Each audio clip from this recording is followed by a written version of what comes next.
Bienvenue dans ce nouvel épisode du Duc de Savoie. Chaque semaine, plus de 5000 fidèles nous écoutent et des dizaines de nouveaux auditeurs nous rejoignent à chaque épisode. Merci à vous. Le Duc de Savoie, qui s'exprimera dans quelques instants, est un personnage fictif et chevaleresque.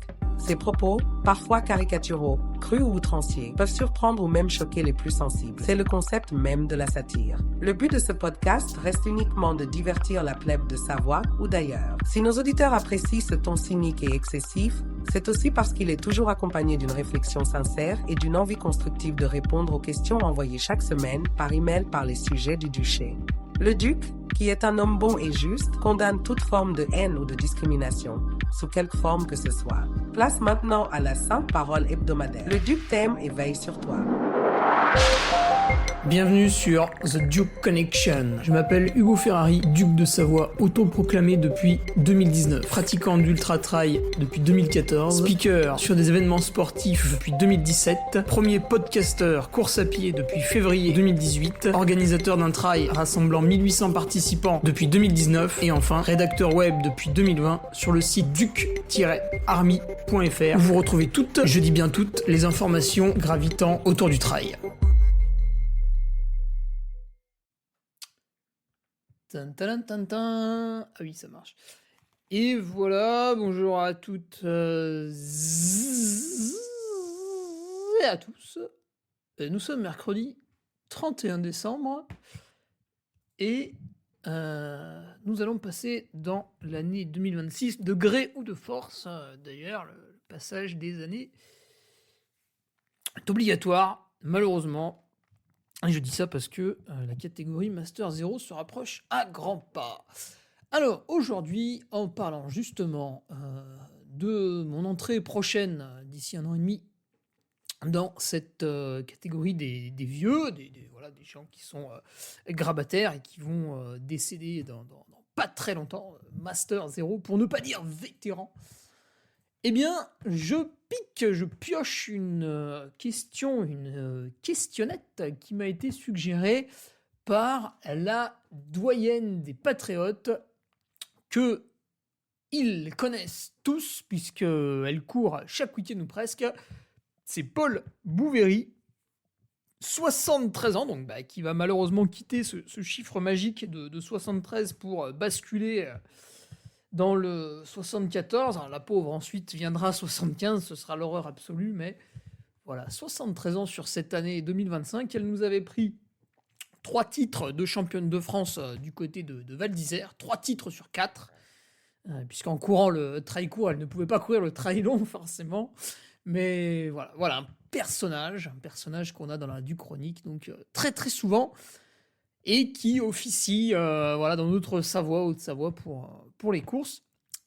Et suite au podcast j'allais dire la semaine dernière, mais il y a 2 semaines, elle me faisait cette réflexion, donc je vous ressors son mail. Alors où est-ce que je l'ai mis ? Bien évidemment, je ne l'avais pas affiché en amont. Ah, le voilà.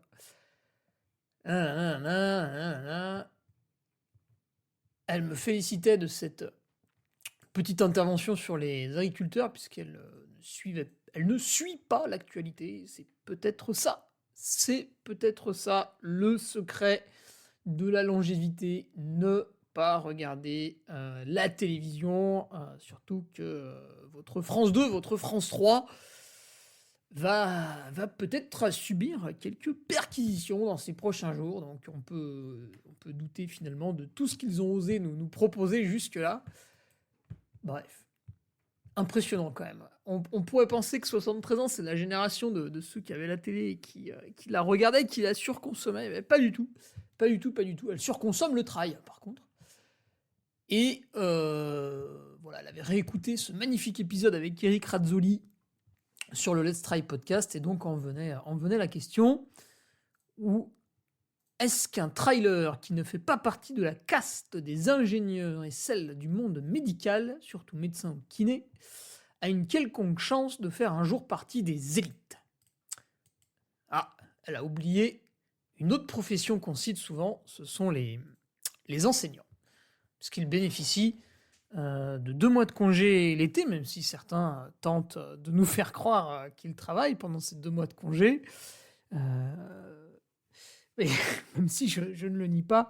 Et de toute manière, tous ceux qui sont jaloux des enseignants n'ont qu'à passer le concours. C'est un concours public qui est ouvert à toutes et à tous. Donc si vous trouvez que ce métier est absolument génial, parce que vous avez vu cet avantage, faites attention, vous n'avez peut-être pas vu certains autres inconvénients. Et encore une fois, il est abordable pour n'importe qui, puisque vous pouvez vous présenter au concours comme ça. Il suffit simplement de répondre aux questions qui vous sont posées.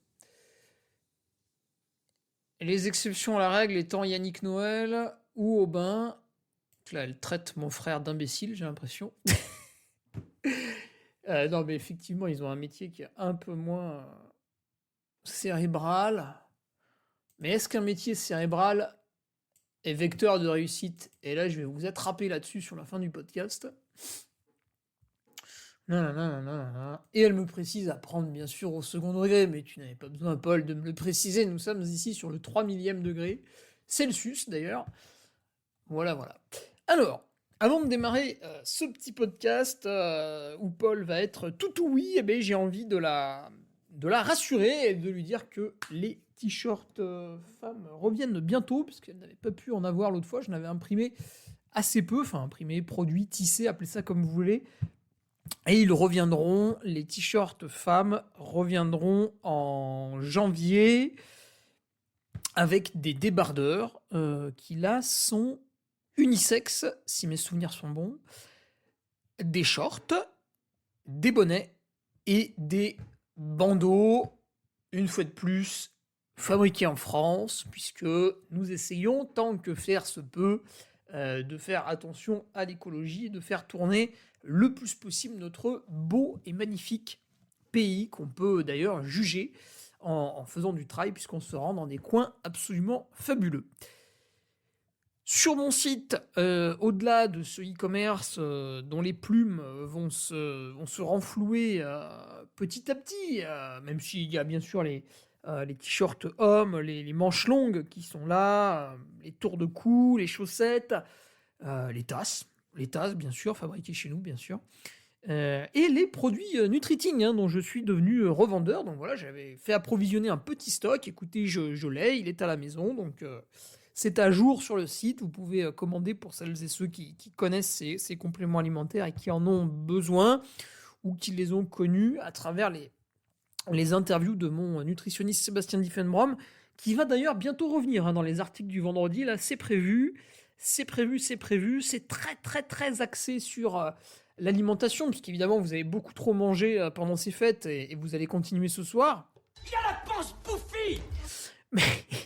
Mais on aura l'application nutrition là qui arrive le 2, vendredi 2, pour vous aider sur les courses. Voilà, beaucoup de choses qui arrivent sur le site internet. Pareil, qu'est-ce qu'on vient d'avoir? On vient d'avoir une vision d'entraînement de la part d'un coach. Je salue Thomas Lautier qui s'est prêté à l'exercice. Ça faisait longtemps qu'on n'avait pas eu l'interview d'un coach sur le site, donc c'est sympa, ça remet un peu au goût du jour.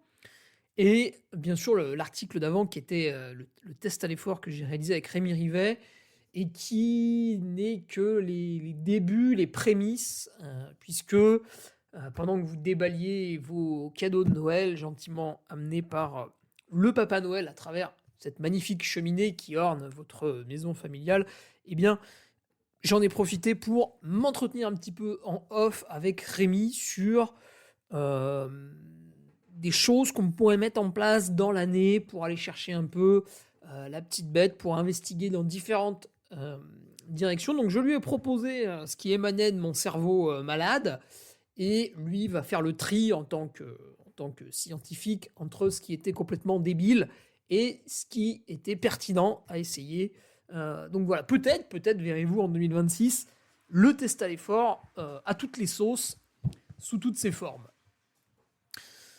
Qu'est-ce qu'on avait d'autre? Voilà, bon, donc le site tourne bien sûr très très fort. Et attention, oui, c'est vrai qu'il a été lancé l'an dernier, ce qui donnera lieu d'ailleurs à un article sur le bilan d'une année de l'utilisation de ce site internet, où je remercie l'agence de communication DigiTwist, Digitry même, pour leur branche Try maintenant, qui m'a créé ce site de toutes pièces et qui a quand même de nombreuses vertus puisqu'on gère un système d'abonnement, on gère la publication de tout un tas de contenus sous forme audio, vidéo.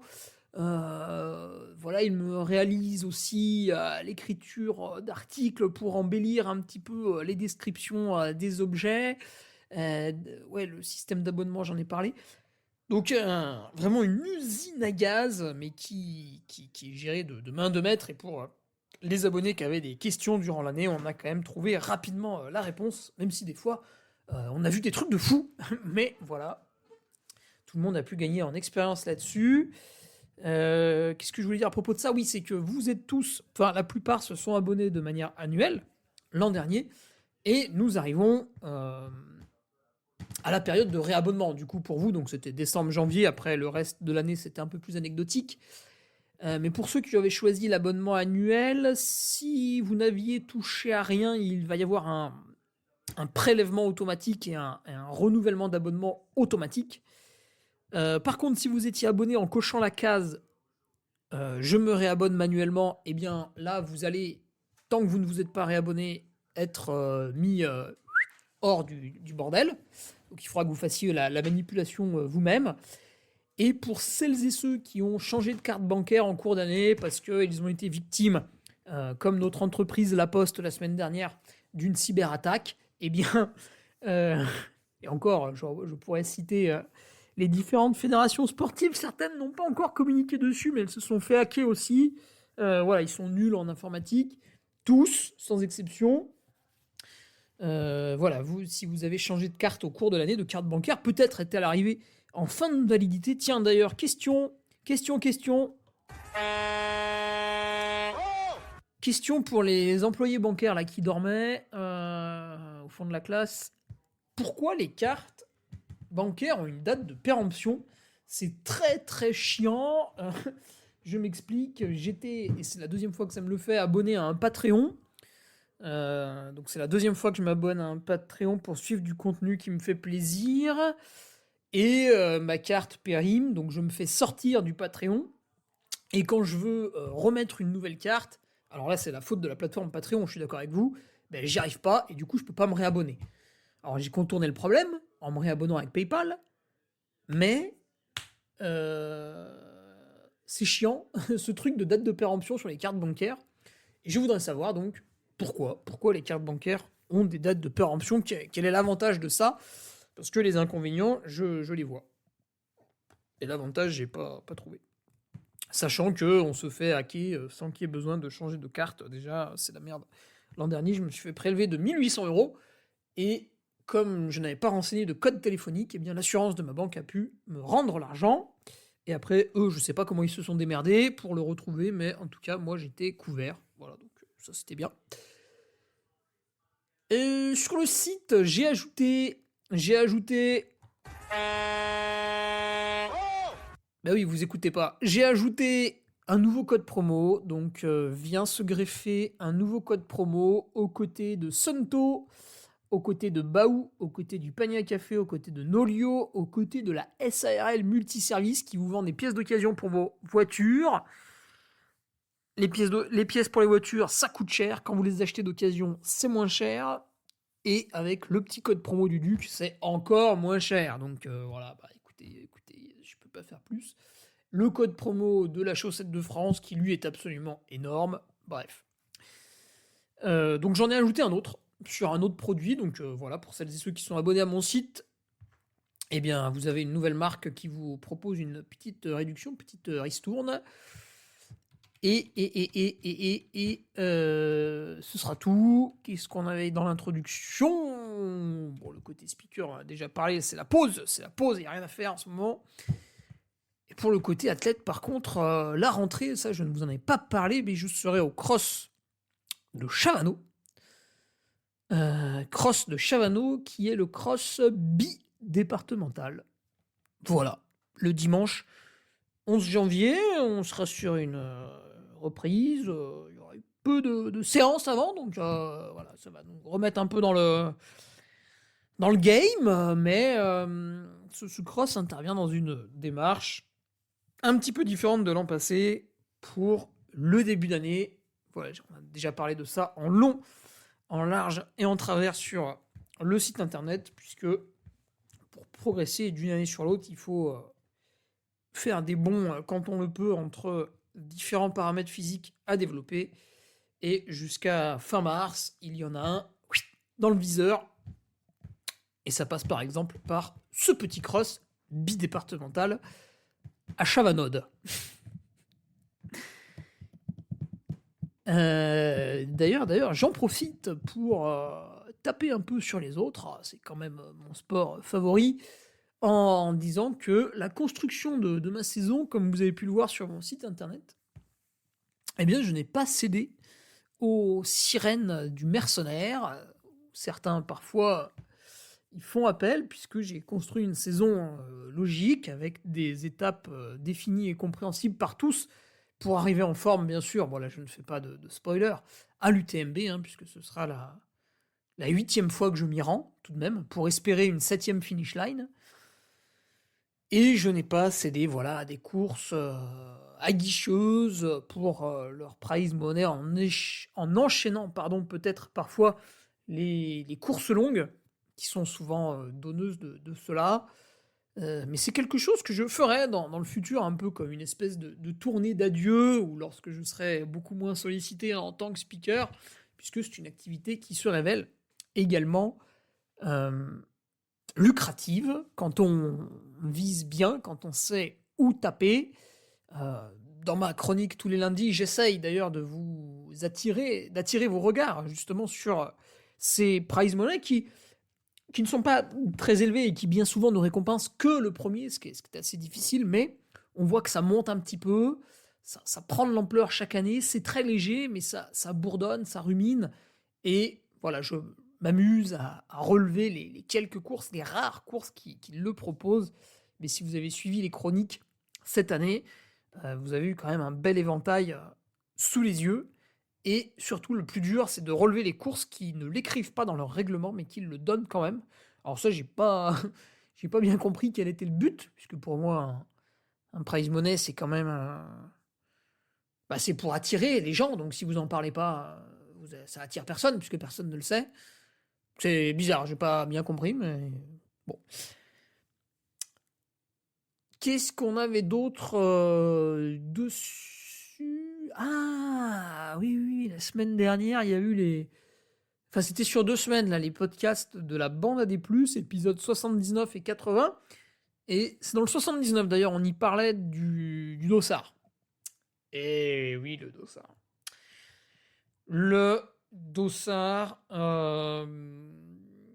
qui devient une pièce rare. Le dossard de course se fait rarissime, puisque à chaque fois que vous vous inscrivez à une course ou que vous souhaitez le faire, elle est complète. Et cet automne, on a observé toute l'année 2025, on a vraiment observé le phénomène amplifié, c'est-à-dire que très peu sont les courses qui ne se déroulent pas à guichet fermé. Et problème un peu plus grave encore, c'est que très souvent, les courses sont complètes le jour des inscriptions. En fait, tout le monde s'inscrit d'un coup et il n'y a plus de place derrière à la planification, ou changer son fusil d'épaule en cours d'année devient impossible, puisque si on décide un mois avant de faire un 35 km pas loin de chez soi, en fait, il y a de fortes chances pour qu'il soit déjà plein. Et c'est un fléau qu'il faut combattre. On a donné quelques pistes dans le podcast de la bande à des plus qui mériteraient d'être appliquées pour voir déjà ce que ça ferait, puisque aujourd'hui, on est très très loin de tous les conseils qu'on a donnés. J'ai reçu encore un mail, enfin j'en ai eu plusieurs, mais je vais citer cette course, puisque c'est une très belle course que j'aime beaucoup, l'Ultra Tour du Beaufortin, qui est fabuleux, formidable, qui est une course atypique, puisque vous avez uniquement l'Ultra Tour qui est proposé. Il y a un 100 km, enfin même 115 presque. Il n'y a pas de 80, il n'y a pas de 50, il n'y a pas de 30. Bon, à la limite, il y a 50 dossards en relais, mais on s'en fout, c'est anecdotique. C'est un événement où il y a une seule course, une seule distance, et surtout, il n'y a que 600 dossards. C'est à peu près ça, 600 dossards. Et vu la beauté du parcours, le caractère typique de l'événement organisé à l'ancienne, avec tout ce qui fait le sel de la course de trail, généralement la réaction des gens c'est Moi, je dis allons-y, quoi. Je dis aux Français allons-y, quoi. C'est voilà, tout le monde y va. Tout le monde y va et on reçoit encore un mail datant d'une autre époque qui nous signifie que les inscriptions sont le 2 janvier et qu'il faut vraiment faire très attention puisque l'an dernier, les places étaient parties en 45 minutes. Bon, ça ne va pas du tout. Quand vous envoyez ce mail, vous prévenez déjà... Moi, j'avais participé en 2014 et 2016 en relais. Vous prévenez pas loin de 15 000 adresses mail que les inscriptions sont tel jour à telle heure et que, attention, va pas y en avoir pour tout le monde. Bah, du coup, qu'est-ce qui se passe? Tout le monde note dans son agenda à quelle heure il faut être devant l'ordinateur pour s'inscrire. Et voilà, c'est formidable. Vous venez de créer le bouchon, le problème. Le problème était plutôt là, il survolait. Et vous, vous l'avez attrapé et vous l'avez mis sur un piédestal, vous l'avez fait grossir. Vous avez fait grossir le problème. Donc, Nostradaduc s'adresse à vous. Ce qui va se passer, c'est que le 2 janvier, à l'ouverture des inscriptions, si le site de l'Ultra Tour du Beaufortin ne plante pas, eh bien, au lieu d'être complet en 45 minutes, ils seront complets en 10 minutes. Voilà. Nostradaduc a parlé. Avec bonne santé, les deux! Et oui. C'est pour ça que dans la bande AD+, j'avais précisé qu'il ne fallait surtout pas communiquer sa date d'ouverture des inscriptions, voire même mentir en proposant une date factice. C'est par exemple ce que j'ai fait sur le Trail Nivelles-les-Revards, puisque j'ai dit que j'ai mis un bouton inscription. En dessous du bouton inscription, il est marqué que les inscriptions ouvrent le 1er janvier, et en fait c'est faux. Je crois que j'ai ouvert les inscriptions début décembre ou fin novembre. Je ne sais même plus quand est-ce que j'ai ouvert les inscriptions. Et pour celles et ceux qui sont plutôt malins et qui cliquaient réellement sur le bouton inscription, bah, vous pouviez vous inscrire. On a d'ailleurs aujourd'hui quasiment 300 inscrits qui se sont inscrits dans la douceur, dans le calme. Voilà. C'est vrai que je pourrais faire disparaître ce bouton inscription afin que demain, oui putain j'ai le 1er janvier, on n'est pas... Qu'est-ce qu'il veut le chat là? Casse pas les couilles. Ben oui, ben t'es assis sur ma chaise, je t'écrase moi. Voilà, comme ça, il faut que je me note d'enlever ce putain de truc 1er janvier, mais voilà, c'est vrai que tout le monde a dû le noter. Et je voulais donner une solution à laquelle je n'ai pas pensé pendant le podcast avec la bande AD+, une solution qui m'a été donnée par un échange de mails avec Sébastien, que je me permets de citer, très sympa. Sébastien donc, qui me proposait un petit truc auquel on n'avait pas pensé, qui était pas mal, qui était perfectible, et au fil de la discussion, en fait, m'est venue une idée. Je vais vous la soumettre, ça va beaucoup vous amuser. Et l'idée... Alors déjà, il faut partir du constat que quasiment toutes les courses en France sont pleines et complètes. Donc ce qu'on pourrait faire, c'est que pour toutes les courses qui sont pleines et complètes, on décide de proposer un tirage au sort. On copie un peu l'UTMB, on laisse une plage d'inscription de 1 ou 2 ou 3 semaines, hein, je sais pas la durée à définir. Et à l'issue de cette plage d'inscription, donc on considère que tout le monde est inscrit, hop, on passe au tirage au sort. Et si vous échouez au tirage au sort, vous obtenez, et là on va copier le système de la Western States, 2 puissance N, N étant votre première année, votre deuxième année, votre troisième année de jouage au tirage au sort. Vous avez 2 puissance N chances d'être tiré au sort. Donc la première année, ça fait 2 puissance 0, ça fait 1. Attendez, j'ai peut-être parlé un peu vite. 2 puissance 0. Oui, voilà, ça fait 1. Et 2 puissance 1, bah après ça fait 2. Oui, voilà, ça va. Et par contre, 2 puissance 2, bon bah là on arrive à 4, et après on passe à 8, on passe à 16, etc. etc. Tout ça pour vous dire que ainsi vos chances augmentent au tirage au sort, et la petite astuce qu'on pourrait rajouter, puisque là on a copié un petit peu l'UTMB, on a copié un petit peu la Western States, et maintenant on mélange ces 2 ingrédients, on met un petit peu de sauce, la sauce Duc, et je vous propose, tenez-vous bien, je vous propose d'ajouter un malus et un bonus. Alors, le malus, il y en a 2. Quand vous êtes DNS, Do Not Start, ça veut dire que vous avez acheté le dossard, mais vous ne vous êtes pas présenté à la compétition. On se fiche éperdument de vos excuses, votre vie ne nous intéresse pas, les faits sont là, vous ne vous êtes pas présenté au départ. Vous avez donc, par ce geste inqualifiable, qui témoigne d'une mauvaise organisation de votre part, vous avez donc empêché une personne de participer à la course. Quand vous avez un DNS, vous avez un malus, c'est-à-dire que si vous aviez par exemple 8 tickets pour la loterie de la course, on vous en enlève, 2. Voilà. Bon, c'est arbitraire, il faudra les définir.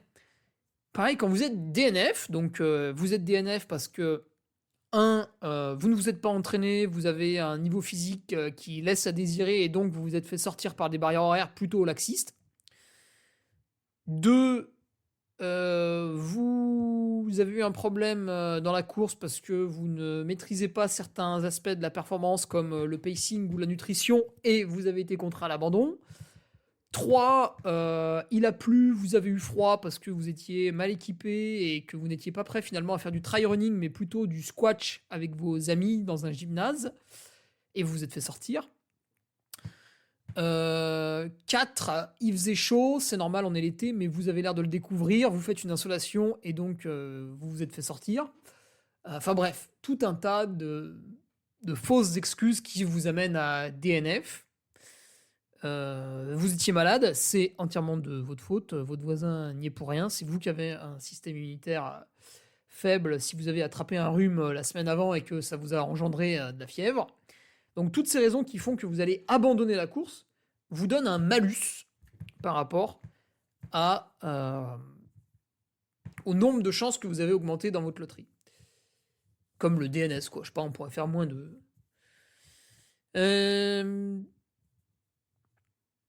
Alors bien sûr, quelquefois on DNF parce que voilà, c'est justifiable, mais en fait c'est assez rare. Ça arrive très peu de fois. Je cours depuis 2014, j'ai abandonné 4 courses. Je vais pas donner les raisons parce qu'on s'en fout. Mais vous voyez, j'ai fait peut-être 10 courses par an. Depuis 2014, ça fait 12 ans, ça fait 120 courses. Et j'en ai abandonné 4, donc ça fait 116 qui ont été terminées.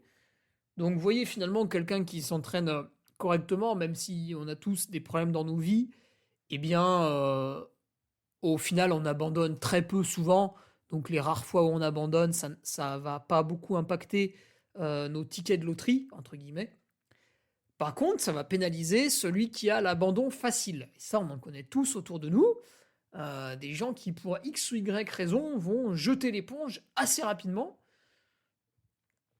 Et en fait, vont s'entêter à réaliser des courses qui sont pas dimensionnées pour eux, enfin, ou alors eux ne sont pas assez entraînés pour ces courses.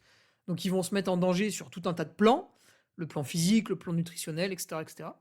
Et donc ils vont enchaîner comme ça les abandons parce qu'ils refusent de voir l'évidence qui est qu'ils doivent se faire les dents peut-être sur des courses un petit peu plus faciles avant de passer aux courses plus dures.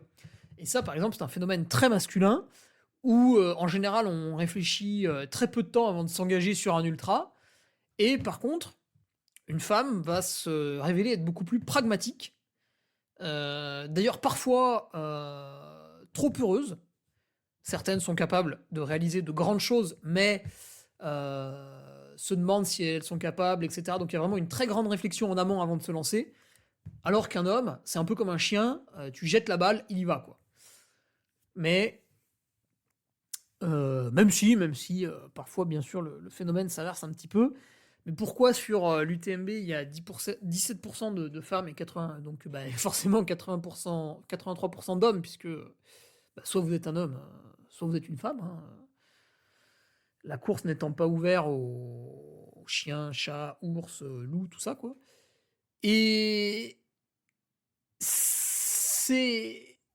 Alors voilà, et on peut parler des phénomènes sociaux qui les empêchent peut-être de pratiquer autant que les hommes, mais ça, c'est pas le sujet. C'est surtout que il y a une réflexion en amont. Est-ce que je suis capable? Est-ce que j'en ai fait assez? Une planification beaucoup plus précise, beaucoup mieux faite. Alors que, encore une fois, bon, bah là, c'est le réveillon du 31. Typiquement, il y en a un ou deux, il aura trop picolé. Même si c'est une vanne qui a plus de 15 ans, elle marche toujours. Oh, allez, je m'inscris. Oui, d'accord, mais c'est pas possible, quoi. Et c'est un petit peu ce dont on a parlé avec Thomas Lautier, le coach, la dernière fois, là, sur mon site. Ah oui, la semaine dernière.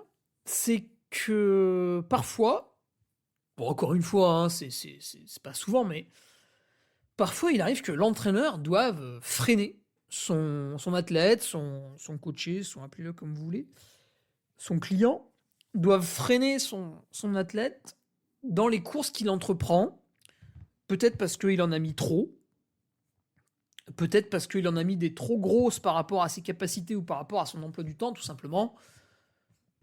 Si t'as pas le temps de partir t'entraîner longtemps en montagne à certains moments de l'année, viser un 100 miles montagneux, c'est prendre des risques. Il y en a toujours un qui réussit, mais globalement, c'est prendre des risques. Donc voilà toutes ces raisons qui font que le DNS, le DNF peuvent donner lieu à des malus dans le tirage au sort.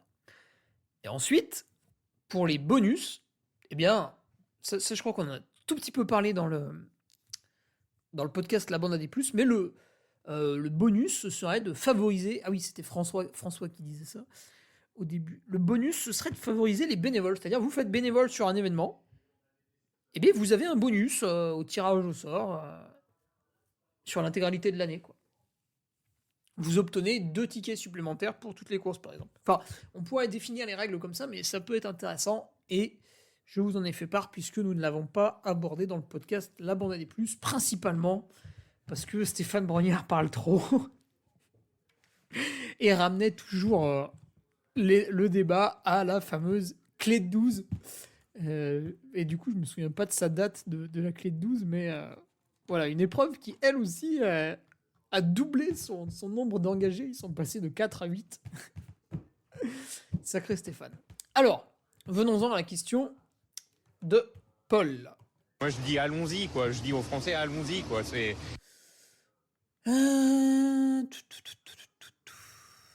Paul. Ouais. Pour répondre à ta question, Paul, sur les trailers et leur éventuelle appartenance à une caste pour réussir, je pense que tu as un petit peu raison, puisque bien évidemment, quand vous avez un métier difficile physiquement, il est dur de trouver l'énergie pour vous entraîner encore plus derrière. Mais force est de constater que certains y arrivent tout de même. Alors, à très haut niveau, oui, puisqu'on a Yannick Noël, qui a été boulanger, pâtissier de nombreuses années et qui a réussi à avoir un niveau international à côté de ça, en remportant de grandes courses, ou tout du moins sur l'UTMB, en réalisant par exemple une 7e place. Donc voilà, parmi les meilleurs internationaux, etc. etc. On a Loïc Robert aussi, qui en tant que pâtissier avait quand même réussi à finir vice-champion de France derrière Thibaut Barognan en 2023 du côté du trail de la Cité de Pierre. Donc on a des contre-exemples quand même de personnes qui ont des métiers difficiles. Et en ce moment, on parlait des agriculteurs qui... alors il y a la maladie du moment, puisqu'en fait il y en a tout le temps des maladies, c'est infernal. Mais il y a la maladie du moment là qui a attisé une colère qui grondait par rapport finalement aux conditions de travail qui empirent chaque année à cause de gens en costard dans des bureaux chauffés qui prennent des décisions à Paris. Et donc ça réveille une grogne ancienne, pardon. Mais les éleveurs que j'ai cités et qui étaient abonnés à mon contenu sont tous des coureurs. Donc comme quoi ils y arrivent, même si leur métier est difficile, puisqu'ils sont longtemps dehors la journée. Donc ils subissent le froid quand il fait froid, ils subissent le chaud quand il fait chaud. Pendant un certain moment, ils sont assis sur leur tracteur, donc là, ça va. Mais le reste du temps, ben, on est en train de brasser du foin à la main avec la faux. On est en train de nettoyer ses outils. On est en train de brasser des sacs de je sais pas quoi. Donc, on est tous d'accord pour dire que c'est un métier plutôt difficile physiquement. Et néanmoins, on voit que ces gens-là arrivent à pratiquer le sport. Voilà, Christophe, bah, je l'ai enfin rencontré sur un trail. C'était pas sur un 15 km, c'était sur l'ultra trail du Beaujolais vert. Et il n'était pas dernier, il n'était pas hors barrière horaire, il n'était pas DNF, c'est un parfait finisher, voilà, en bonne et due forme. Certes, il était pas à l'avant de la course, mais il a fini dans les temps, et voilà, pas de souci. Il en a mis de nombreux autres derrière lui.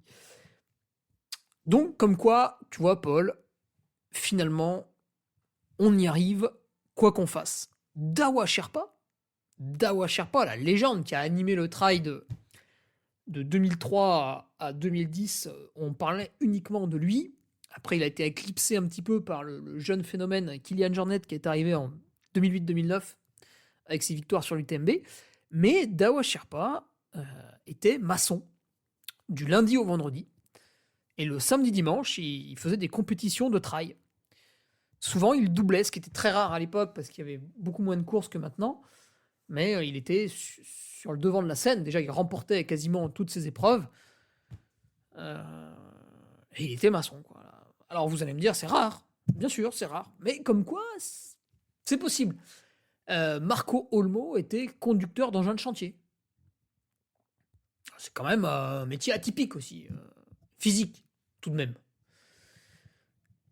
Donc, attention, Paul, puisque peut-être que les médias mettent en avant un peu plus ces gens qui sont issus de métiers entre guillemets faciles, encore que quand tu me parles de médecins et de kinés, c'est pas tout à fait vrai, c'est des métiers qui sont très très chronophages. Alors pour les médecins qui peuvent être même très durs, si on parle de ceux qui font des gardes ou des horaires extrêmes, vous prenez un chirurgien, un anesthésiste, il y a beaucoup d'heures dans la semaine. Alors après, simplement, c'est vrai que souvent, ces gens-là gagnent, entre guillemets, tellement d'argent. Encore une fois, si vous trouvez qu'ils en gagnent beaucoup et que c'est un métier génial, bah écoutez, le concours de médecine est ouvert, allez-y. Et vous nous direz à quel point c'était simple et facile. Donc ces gens-là, c'est vrai, ils gagnent beaucoup d'argent. Et donc, à un moment donné, ils se disent que finalement, ils peuvent vivre avec moins. Et donc, ils se mettent à 80% ou à mi-temps. Et là, on retombe dans une certaine facilité qui permet de pratiquer le sport à plus ou moins haut niveau. Mais sinon, ça peut être très dur. Et ce que je voulais faire, Paul, pour te répondre parfaitement, c'était d'aller sur l'index UTMB. Et oui, encore lui. Et quand vous allez sur l'index UTMB, donc Jim, c'est celui qui a la plus grosse, 954, son index général, vous avez une nationalité. Ce que je vous propose, c'est de cliquer sur nationalité et de cliquer sur Burkina Faso. Putain, je serais le meilleur au Burkina Faso. Ah, il y en a quand même 5 qui ont un index UTMB au Burkina Faso. Et fait voir à la République dominicaine du Congo, 3. Axel Mboui, Randy Kassende et Hervé Nzita.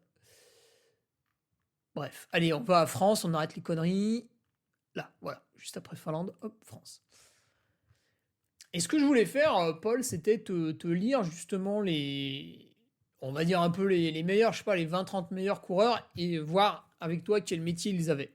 Pour te montrer que, bon, certes, il y avait une préférence pour tous ceux qui ont un métier oisif, mais finalement, certains s'en sortent avec des métiers plutôt particuliers. Alors, Frédéric Tranchant est actuellement professionnel, mais sinon, il était dans l'entraînement sur des équipes de course d'orientation. Je sais plus trop, mais il brassait beaucoup. Il est accompagnateur en moyenne montagne aussi maintenant. Louison Coiffet, bah là, c'est vrai, c'est un bon point pour toi, Paul Bouvéry, hein, Louison. Est-ce qu'il le fait encore? Je sais plus, mais en tout cas, il est kiné. Benjamin Roubiol, bah, qui s'est orienté sur, pareil, l'accompagnement en moyenne montagne, peut-être la haute montagne plus tard. Sylvain Cachard, bon, ben là, Paul, encore un bon point pour toi. C'est un ingénieur dans l'informatique. Et depuis janvier 2025, je crois qu'il est 100% professionnel en course à pied, mais il a longtemps exercé. Thomas Cardin, donc là, c'est un professeur des écoles. Donc là, c'est encore un bon point pour toi, Paul. Baptiste Chassagne, alors là, on est sur un truc un peu hybride d'auto-entrepreneur. Voilà, donc là, c'est plutôt quelqu'un qui arrive à beaucoup s'organiser et à bien se gérer lui-même. Qu'est-ce qu'il avait comme formation, Baptiste? Je sais pas, c'est Sciences Po, je crois. Vincent Bouillard, donc là, on est dans le pur ingénieur, puisqu'il y travaille encore au sein de Oka et il y a fait de nombreuses années. Ludovic Pomeray, alors je sais pas si c'est tout à fait la dénomination ingénieur, mais il avait un métier qui ressemblait à ça du côté de la frontière suisse, là, je sais plus le bled, mais voilà, c'était 41 heures semaine en bureau, hein. D'ailleurs, il disait que c'était pour ça que la course à pied lui avait fait beaucoup de bien au début. Thibaut Barognon, on est sur un kiné aussi. Mathieu Blanchard, hop, ingénieur. Hugo Deck. Je crois qu'il n'y a pas d'études en face, mais je voudrais pas juger trop hâtivement. Et de toute manière, il nous emmerde puisqu'il est professionnel en course à pied. Donc c'est vraiment le boss et il est super sympa. Mais non, je sais pas ce qu'il a fait, Hugo. Thibaut Garivier, donc là, médecine pure et dure, pour s'orienter vers une carrière de radiologue, qu'il continue d'exercer. Je sais pas si on peut parler de mi-temps. Bon, c'est pas à plein temps en tout cas, mais voilà, il continue d'exercer. Antoine Charvolin, ingénieur, qui est professionnel depuis cette année. Et 14e meilleure cote, bah, c'est notre Loïc Robert, le pâtissier. Alors après, on a Germain Grangier. Bah, c'est vrai que là aussi, on est sur la formation ingénieur. Dans l'environnement, je crois, Germain. Yannick Noël, donc là, bah, boulanger et pâtissier. Thibert de Bizet, je ne sais pas ce qu'il fait, mais il est très jeune, il est peut-être encore dans les études. Loïc Roland, mais c'est en qualité d'agent immobilier qu'il gagne sa vie, me semble. Arnaud Bonin, je crois qu'on est là aussi du côté de l'enseignement, j'ai quand même un doute. Lucien Mermillon, peut-être à mettre au même niveau que Baptiste Chassagne, puisqu'il il est dameur et l'été il travaille en extérieur pour la beauté de nos sentiers, etc. Donc on va dire, bon, même s'il a un contrat salarié, c'est plutôt voilà, un enchaînement. Plutôt des métiers d'extérieur, des métiers quand même difficiles. Et quand on est dameur, des métiers avec des nuits un peu raccourcies ou des horaires un peu décalés. Damien Imbert, lui, il est dans le ski. Il donne des cours. Théo Détienne, ben là, rien à voir. Théo Détienne, on était dans la gendarmerie, puis un passage à la professionnalisation en trail. Lambert Santelli, donc il a le restaurant avec des personnes de sa famille, je me souviens plus exactement qui. Très bon restaurant chez Edgar en Corse. Et là, l'été, ça charbonne dur. Alors, l'hiver, évidemment, moins. Mais là aussi, on est sur un métier un peu atypique, un peu particulier, avec des périodes de l'année qui sont vraiment difficiles pour la course à pied, et d'autres, à l'inverse, hein, qui sont facilitées. Simon Pacard, je me souviens plus. Pierre Galbourdin, on a pas mal de diplômes aussi du côté de Pierre Galbourdin. On l'avait interviewé sur la Duchronique, mais je me rappelle plus. Paul Cornu-Chauvin, donc qui travaille pour la Fédération française, je sais plus si c'est l'aviron ou le kayak, le bateau, dirons-nous, le bateau. Donc là encore un métier un peu plus particulier.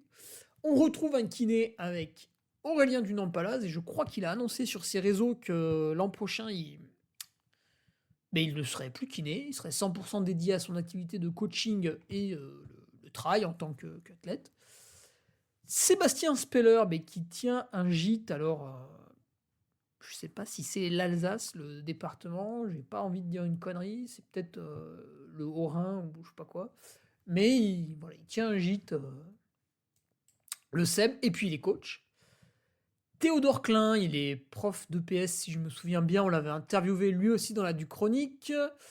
Gauthier Herriot, il enseigne également, pas à 100%, il avait eu la gentillesse de nous le révéler aussi dans une interview de la du Chronique. Il enseignait, je sais plus, c'était dans un truc spécialisé, c'était pas forcément les handicapés, mais c'était un collège spécialisé, je crois. Bref, un métier lié à l'enseignement. Virgile Morisset, il alterne entre je travaille et je travaille pas. Donc peut-être plus à mettre dans la catégorie de l'auto-entrepreneur qui ajuste son budget suivant ses besoins. Beignat Marmissol, putain, on l'avait interviewé au moins 2 fois d'ailleurs sur la du Chronique. Donc aujourd'hui il vit du trail, mais il nous venait de quel corps de métier, Beignat? Ah, je sais plus. Antoine Thiriat, sous sa dégaine juvénile et insouciante, il y avait un travail derrière qui dénotait un peu avec le personnage, un truc plutôt sérieux. Anthony Felber, qui nous sort des études d'architecte. Mathieu Delpeuch, c'était ingénieur. Et puis comme Anthony, depuis au moins 1 an, ils sont dédiés à 100% à leur pratique. Simon Guignard, je ne me rappelle plus. Je l'avais vu au Templier. Je crois qu'on avait brièvement évoqué ça, mais je ne me rappelle plus. Vincent Esmiol, je ne le connais pas du tout, même si j'ai suivi ses résultats, ses récents résultats, surtout l'échappée belle. Johan Beaujard, il avait une formation. Je crois que c'est une formation d'ingénieur. J'ai un léger doute. Même si aujourd'hui, il est 100% dédié à sa pratique, lui aussi dans les Hautes-Alpes, pas très loin de Louison-Coiffet, pas très loin du tout. Gauthier Bonnecarrère, il est dans l'informatique. Il n'était pas à 100%, nous avait-il dit. Sébastien Poésy, je ne le connais pas du tout. Arthur, c'est issu d'une formation gendarme, et lui aussi, à un moment donné, il y a eu un problème entre la cohérence des ordres et une vie normale, on va dire. Donc il a arrêté pour faire sportif professionnel. Dylan Ribeiro, je le connais très très peu, donc je ne sais pas. Allez, on se fait encore une petite page. Ah, François Den, tiens, il est là. François, on est issu d'une formation kiné, même s'il est professionnel depuis très longtemps. Léo Rogome, je ne sais pas. Thomas Butez, je l'ai su, je l'ai oublié. Robin Gillaguet, il a un master en STAPS, ça c'est sûr, je me rappelle plus le sujet. Donc bac plus 5. Clovis Chavreau, on l'avait évoqué à de nombreuses reprises, mais pareil, j'ai un trou de mémoire. Julien Michon, je sais pas. Pierre Livache, il est là, tiens, Pierre Livache. Pierre Livache, responsable produit chez l'enseigne Decathlon. Alexis Sevenec, je sais pas. Aubin Ferrari, responsable du chemin de fer neuchâtelois, ma foi. Donc on est sur une licence. Gwendal Moisan, je sais plus. On l'avait interviewé pour la du Chronique il y a 2 ans.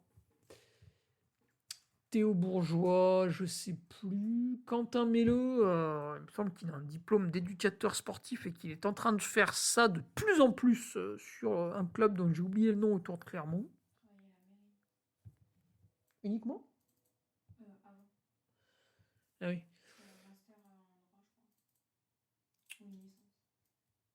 Elliot Rétuli, paysagiste Elliot.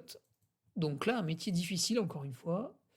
Et on va finir avec le dernier de la 4e page. 4 x 14, je vous en aurais survolé. 56, j'aurais pu le faire de tête.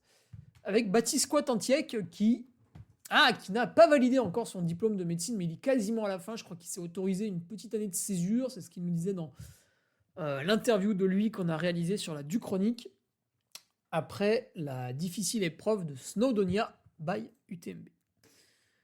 Donc voilà un petit peu, Paul, c'est vrai que tu as quand même raison de noter qu'il y a beaucoup de médecins, kinés, ingénieurs, etc. On voit ces gens qui se sont écartés d'un métier difficile en utilisant les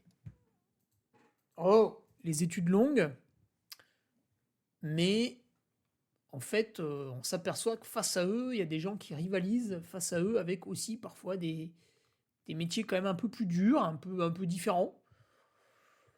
Donc il y a une tendance, on peut pas le nier, mais ce n'est pas une prérogative, va-t-on dire. Et tu vas voir pourquoi. Je vais aussi te citer ceux qui, malgré leurs grandes études, leurs grands diplômes, échouent bêtement. Et puis ce que je disais tout à l'heure, il faut voir aussi au niveau de l'information, puisque pour les connaissances, on va écouter tel podcast. Alors maintenant, on en a plein. On a Course épique, dans la tête d'un coureur, pour on va dire les deux plus connus qui vont régulièrement faire des interviews, mais il y en a plein d'autres qui poussent, qui fleurissent. Dans la bande AD+, on reçoit assez souvent aussi des athlètes. Mais en fait, ça te donne une partie visible, et finalement, tu n'entends pas parler de tout un tas d'autres personnes. Et tu le vois bien dans les interviews du lundi, puisqu'à chaque lundi, on interviewe quelqu'un qui a fait des bons résultats le week-end d'avant. Eh bien, tu vois là, par exemple, lundi dernier, on a interviewé Yann Lecauchois. Sur le papier, personne ne le connaissait, mais quand on a détaillé un petit peu son palmarès, on s'apercevait qu'il était très fort. Alors, il va pas réaliser le top 5 à l'UTMB l'an prochain, mais c'est un client. Physiquement, il a les capacités d'atteindre une 20e, 25e place. Toujours pareil, en ultra-trail, bien entendu, si les planètes s'alignent, toutes les conditions sont réunies, etc., etc. Mais on voit que par rapport à ses résultats du passé, et surtout son expérience sur des trails difficiles, sous des météos parfois difficiles, on voit que c'est une bonne bête, une force de la nature qui fait que il ne pliera pas à genoux, il ne se couchera pas. Voilà, il ira jusqu'au bout. Et si en plus de ça, il y a une forme qui est mise à côté, il sera performant. Et pour Yann, on était sur une gestion des équipes sur la collectivité de je sais plus quel bled dans le Nord. Mais voilà. Donc attention, Paul, à qui on te présente, parce qu'en fait, oui, ce que je voulais finir, c'est que sur les interviews, ceux qui répondent aux interviews, c'est ceux qui ont le temps de répondre aux interviews. Et du coup, souvent, c'est ceux qui sont au bureau. Parce qu'au bureau, tu peux t'isoler pour faire une visio, tu peux t'isoler pour un appel téléphonique, etc. etc. Alors que quand tu es boulanger, par exemple, pour reprendre le cas d'Yannick Noël, t'as pas le temps de répondre à une interview, et puis quand t'es pas au travail, t'es en train de faire une sieste, t'es en train de te coucher tôt parce que le lendemain tu te lèves à 2h, t'es en train de t'occuper de tes enfants parce qu'à un moment donné il faut les voir aussi, et t'es en train de t'entraîner. Donc c'est pour ça aussi qu'on a tendance à plus interviewer des gens qui ont des métiers de bureau, parce qu'ils sont plus facilement interviewables. Je pense pas que le mot existe, mais on comprend. Et enfin, Paul, je voulais préciser aussi que ce qui m'a toujours frappé, c'est que malgré leurs grandes études, beaucoup sont bêtes. Et oui. Puisque finalement, l'obtention d'un diplôme à travers de grandes études ne vous permet pas de prouver votre intelligence au monde entier, il vous permet simplement de prouver que vous avez su apporter les réponses aux questions qu'on vous a demandées. Mais ça ne veut pas forcément dire que vous êtes supérieur aux autres que votre intelligence, que vous êtes supérieur aux autres intellectuellement. Ça veut juste dire que vous avez réussi à répondre correctement à des questions. Et on a aujourd'hui tout un tas de gens qui ont des Bac+5, des Bac+8, et qui n'arrivent pas à définir leur pacing de course, qui n'arrivent pas à établir une stratégie nutritionnelle, qui n'arrivent pas à tirer les conséquences de leurs échecs. Par exemple, je pars trop vite sur ma première course, je crampe, j'abandonne, ou je finis loin. Je le fais une fois, et je suis incapable de me rendre compte que c'est ce départ trop rapide qui a donné lieu à une sous-performance ou à un abandon. Du coup, je le fais une deuxième fois, une troisième fois, une quatrième fois, etc., etc. Et je continue de foncer dans le mur en me disant « oui, mais la prochaine fois, ça ira mieux ». Peut-être par la force du Saint-Esprit, c'est peut-être des croyants qui se disent « tiens, un jour, je serai touché par la grâce ». Mais quand même, il faudrait lister parmi les abandons qui a fait des grandes études et qui n'en a pas fait. Parce que très souvent, la taille de votre diplôme n'est pas un critère de réussite pour votre course de trail. Puisque finalement, pour performer, il faut arriver à avoir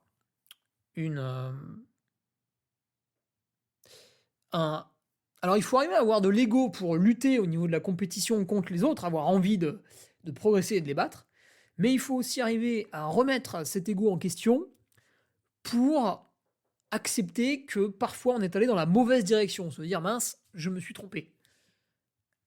Et parfois les hautes études font rentrer un biais dans votre cerveau. Vous êtes persuadé d'être intelligent parce que vous avez réussi des hautes études quand les autres n'ont pas réussi, ou n'ont pas tenté, attention. Et du coup, vous vous dites que vous êtes plus intelligent et donc que vous ne pouvez pas avoir tort.